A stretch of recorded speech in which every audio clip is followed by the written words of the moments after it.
तू ही रे माझा मितवा प्रेक्षकांनो, मालिकेचा कसला जबरदस्त भाग आपल्याला पाहायला मिळत आहे।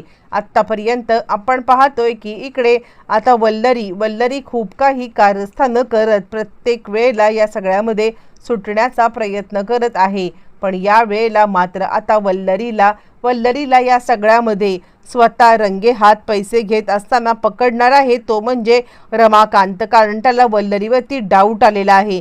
ज्या वेळेला वल्लरी आता उदयकांत तिकडे नव्हता असं ओरडून सांगण्याचा प्रयत्न करत आहे आणि त्याच वेळेला मात्र आता डाऊट आलेला आहे तो म्हणजे इकडे रमाकांतला, आणि रमाकांतने मात्र आता असा काहीतरी सापळा रचलाय की ज्याच्यामध्ये वल्लरी अचूक अडकलेली आहे। आधी उदयकांत सोबत आणि त्यानंतर सौदामिनीच्या सोबत वल्लरीला पकडत, त्यानंतर मग आता आपला चोरलेला ट्रक समोर आणत इकडे आता आकाश इंडस्ट्रीजची जी काही म्हणजे एंट्री झाले ती एंट्री खोडून काढत सात्विका फॅशनची मात्र आता पुन्हा एकदा रिएंट्री झालेली आहे। नक्की काय केलंय, कसं केलंय सविस्तरपणे आपण इकडे पाहिलं की आकाशच्या नावाने जे टेंडर भरलेलं आहे ते मात्र आता इकडे छानपैकी हे झाल्यामुळे म्हणजे त्याचं सिलेक्शन झालेलं आहे आणि त्यामुळे मात्र आता इकडे खूपच नम्रता खुश आहे आणि नम्रता मात्र आता असा विचार करते, चला सात्विका फॅशनचं टेंडर नाही तर नाही, पण आता आकाशचं तर टेंडर झालंय ना, मी आता या सगळ्यामध्ये काही झालं तरी सुद्धा आकाशच्याच बाजूने मात्र आता हे टेंडर झालंय, जे काही त्यांचं सिलेक्शन झालंय आकाशलाच हे मिळालं पाहिजे, म्हणजे सात्विका फॅशन राहिली बाजूला आणि आकाशलाच मात्र आता हे सगळं मिळेल असं नम्रता विचार करत इकडे तोपर्यंत मग आता सांगायला लागतोय तो म्हणजे अर्णव इकडे आकाशला की हे बघ, तुझ्या नावाने जे काही टेंडर झाले ना सिलेक्ट तर ते होऊ दे, त्यासाठी तू आता एंट्री भर, पण सात्विका फॅशनच्या नावाने सुद्धा आता टेंडर गेलं पाहिजे, त्याचं सिलेक्शन झालं पाहिजे, कारण माझ्या आईची कंपनी आहे ती आणि त्याला कोणत्याही प्रकारे मी आता धक्का लावू देणार नाहीये। आणि असं म्हटल्यावरती मात्र आता सात्विका फॅशनच्या नावाने काहीही झालं तरी सुद्धा मात्र आता ही म्हणजे हे गेलंच पाहिजे आणि त्यासाठी मी नक्की प्रयत्न करणार आहे। आणि त्यावरती मात्र आता लगेचच आकाश सांगायला लागतो, नाही दादा, मला काय वाटतं माहिती आहे का, म्हणजे आता जोपर्यंत सात्विका फॅशनच्या नावाने हे होत नाहीये ना तोपर्यंत मी या सगळ्यामध्ये पार्टिसिपेट करणार नाही। त्यावरती मात्र अर्णव सांगायला लागतो, नाही असं काही नाहीये, तू हे करू नको, सात्विका फॅशनच्या नावाने एंट्री होणार म्हणजे होणारच। असं म्हटल्यावरती मात्र नम्रताला राग आले आणि नम्रता मात्र आता ईश्वरीला म्हणते, बघितलंस, म्हणजे प्रत्येक वेळेला काहीही झालं तरी सुद्धा। यावरती मात्र ईश्वरी सांगायला लागते, ताई तसं झालंय का, म्हणजे आता तू फक्त बोलती आहेस पण तसं काहीही घडलेलं नाहीये। आपण आता बघतोय ना की आकाशने काय म्हणजे इकडे अर्णव सरांनी काय सांगितलं की आता तू सुद्धा ती हे भर म्हणून तू असं का विचार करतेस। यावरती ती सांगते, नाही, हे जर का उलटं झालं असतं तर जिजू बोलले असते का, जिजूंनी सांगितलं असतं का, जिजूंनी काहीच बोलले नसते आणि जिजू बोलले सुद्धा नसते की आता तुझ्या कंपनीचं हे नाही झालं किंवा तुमचं हे पास नाही झालं म्हणून मी करणार नाही। ईश्वरी सांगते, हे बघ, मी तुला मगाशी पण सांगितलेलं आहे की या दोन भावांच्या मध्ये आता तू पडू नकोस, मला असं वाटतंय की या सगळ्यामध्ये तू आता जे काही आहे ना ते तुझ्या मनामधलं काढून टाक, तू या सगळ्यामध्ये आता मात्र सारखं या दोघांच्या मध्ये बोलून भांडणं लावू नकोस। यावरती ती म्हणते, अच्छा, म्हणजे आता मी भांडणं लावते असं तुला वाटतंय का, असं म्हटल्यावरती मात्र आता ती सांगते, ताई तू उगाचच काहीतरी गैरसमज करून घेतलायस। आणि ईश्वरी विचार करते, कसं समजावू हिला, म्हणजे ह्या दोघांच्या मध्ये आता तू पडू नकोस हे मी तिला सांगून थकले, पण ताईला काही कळायला मार्ग नाहीये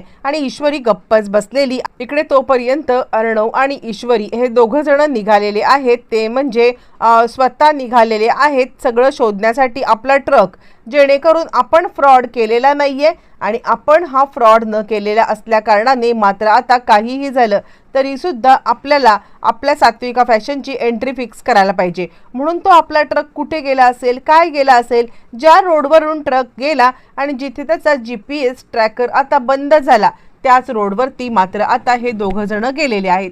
ज्या वेळेला त्या रोडवरती दोघं जातात आणि सगळी चौकशी करतात, ज्या वेळेला चौकशी करतात त्यावेळेला मात्र आता त्यांना समजलेलं आहे की इथेच तो ट्रक बंद झाला होता, पण त्यानंतर तो कुठे गेलाय, काय गेलाय हे जर का जाणून घ्यायचं असेल तर मात्र आता तो माणूस सांगायला लागतो, तुम्हाला एक काम करायला लागेल, तुम्ही या सगळ्यामध्ये ना इथले सगळे CCTV फुटेज जर का चेक केलेत ना तर तुम्हाला कदाचित सगळ्या गोष्टी समजतील. आणि त्यावरती अर्णव सांगायला लागतो, CCTV फुटेजमध्ये समजेल, बरोबर आहे, हे आपल्या लक्षात का नाही आलं. म्हणून आता हे दोघं जण सगळं CCTV फुटेज आता मात्र इकडे शोधण्यासाठी निघालेले आहेत. ज्यावेळी CCTV फुटेज ते दोघं पाहत आहेत, पण एक जे CCTV फुटेज ते शोधण्याचा प्रयत्न करतायत त्यावेळेला त्यांच्यासमोर येणारी गोष्ट मात्र वेगळीच आहे. म्हणजे त्यांच्यासमोर आता मात्र एक वेगळं सत्य समोर येणार आहे.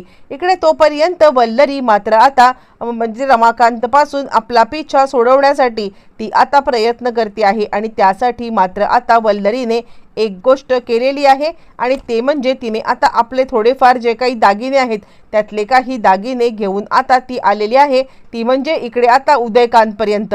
आणि हे दागिने घे आणि एकदाचा इकडून गायब हो. पुन्हा पुन्हा पुन्हा पुन्हा तुझं तोंड मला काही दाखवू नकोस, कारण काही झालं तरी सुद्धा आता मला तुझं तोंड बघायची इच्छा नाहीये. असं म्हटल्यावरती तो सांगायला लागतो, ठीक आहे, एकदा पैसे मिळाल्यावरती मी आता कशाला येतोय. यावरती ती सांगते, अंडरग्राऊंड हो. पण त्याच वेळेला मात्र आता वल्लरीला कोणीतरी पाहतंय याची वल्लरीला जाणीव झालेली आहे. आणि वल्लरी इकडे तिकडे पाहते. आता पाहणारी व्यक्ती दुसरी तिसरी कुणीही नाहीये, तर आता ती व्यक्ती आहे ती म्हणजे इकडे आता रमाकांत. कारण रमाकांत यांच्यावरती पाळत ठेवू नये झालं. अर्णव आणि ईश्वरीला मात्र आता ते CCTV फुटेज सापडले. कुठे ट्रक नेलाय, काय ट्रक नेलाय हे आता सापडल्यावरती ते दोघं जण तिकडून निघालेत. इकडे रमाकांतने हे सगळं पाहिलंय, याचा व्हिडिओ काढलाय. वल्लरी मात्र चांगलीच घाबरले, कुणी आपल्याला पाहिलंय आणि रमाकांत तिकडून निघून गेलेला आहे. त्याच वेळेला रमाकांत निघून गेल्यावरती ज्या आता CCTV फुटेजमध्ये जिकडे ट्रक दिसलाय ते आता अर्णव आणि ईश्वरी यांना समजले. त्या ठिकाणी हे दोघं जण पोहोचलेले आहेत. पण दोघं जण ज्या वेळेला तिकडे पोहोचले त्यावेळेला ऑलरेडी बाबांना तिकडे म्हणजेच रमाकांतला तिकडे पाहून दोघांनाही धक्का बसलाय. तुम्ही इथे असं म्हणत आता ते दोघं जण रमाकांतला विचारत असताना रमाकांत सांगतोय, आत्ताच्या आत्ता घरी चला, मला तुम्हाला काहीतरी दाखवायचं आहे. आणि त्यावरती अर्णव आता सांगायला लागतो, आपल्याला CCTV फुटेजमध्ये सापडलेलं आहे आणि ते म्हणजे इकडे हे सापडलेलं आहे की तो ट्रक कुठे गेलाय. यावरती रमाकांत म्हणतो, ठीक आहे, तुम्ही एक काम करा, तुम्ही ट्रकच्या दिशेने जा, पण मला जो धागादोरा सापडलेला आहे त्या धागादोऱ्याच्या इथे आता जोपर्यंत मी जात नाहीये तोपर्यंत मी गप्प बसणार नाही. असं म्हटल्यावरती अर्णव आता सांगायला लागतो, काय धागादोरा सापडलाय तुम्हाला. यावरती तो सांगतो, तुम्ही एक काम करा, ट्रक पकडून सौदामिनी यांच्या ऑफिसला डायरेक्ट या. आणि रमाकांत निघालेला आहे सौदामिनीच्या ऑफिसला, कारण ज्या वेळेला उदयकांतला पैसे वल्लरीने आणि त्याच वेळेला वल्लरी फोनवरती बोलताना रमाकांतने ऐकलेलं आहे. वल्लरी फोनवरती आता मात्र सांगत आहे ते म्हणजे स्वतः इकडे सौदामिनीला, हे बघा, म्हणजे हे सगळं करत असताना ना पैसे खूप खर्च करायला लागतात, मला पण पैसे खर्च करायला लागतात. यावरती सौदामिनी म्हणते, पैशाचं टेन्शन घ्यायचं नाहीये, तुम्हाला जितके जसे पैसे हवे असतील ते पैसे द्यायला आता मी तयार आहे. असं म्हटल्यावरती ती सांगते, मग आत्ता मला पैसे पाहिजेत, कारण आता मी एक असं काहीतरी डील केले ना, म्हणजे तिने आपले जे दागिने दिलेले आहेत तिला आता त्याच्या बदल्यात पैसे पाहिजेत. म्हणून आता ती पैसे घेण्यासाठी निघालेली आहे. ती म्हणजे इकडे आता स्वतः सौदामिनीकडे आली. अर्णव ईश्वरी तो ट्रक घेतात आणि तो ट्रक घेऊन डायरेक्ट सौदामिनी मॅडमच्या ऑफिसला आलेले आहेत.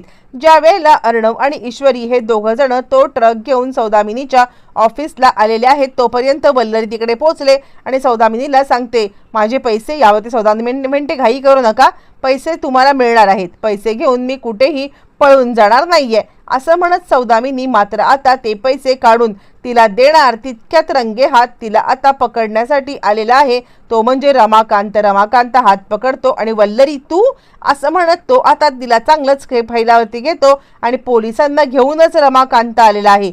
रमाकांतने यावेळेला ठरवलंय, काहीही झालं तरी सुद्धा मात्र आता या बाईला सोडायचं नाहीये असं म्हणत तो आता तिकडे आल्यावरती मात्र आता लगेचच रमाकांत सांगायला लागतोय, अर्णव ईश्वरी, मी जे लीडबद्दल म्हणालो ना ते हीच आहे, हीच बाई आहे आपल्या घरची भेदी, हिनेच उदयकांतला दागिने दिलेत, मी त्याचा व्हिडिओ सुद्धा काढलाय, हिनेच हिला आता सौदामिनीला टिप दिले. असं म्हणत रंगे हात पकडत आता मात्र इकडे रमाकांतने तिची अशी काही काशी केलेली आहे की या सगळ्यामध्ये वल्लरी चांगलीच अडकलेली आहे.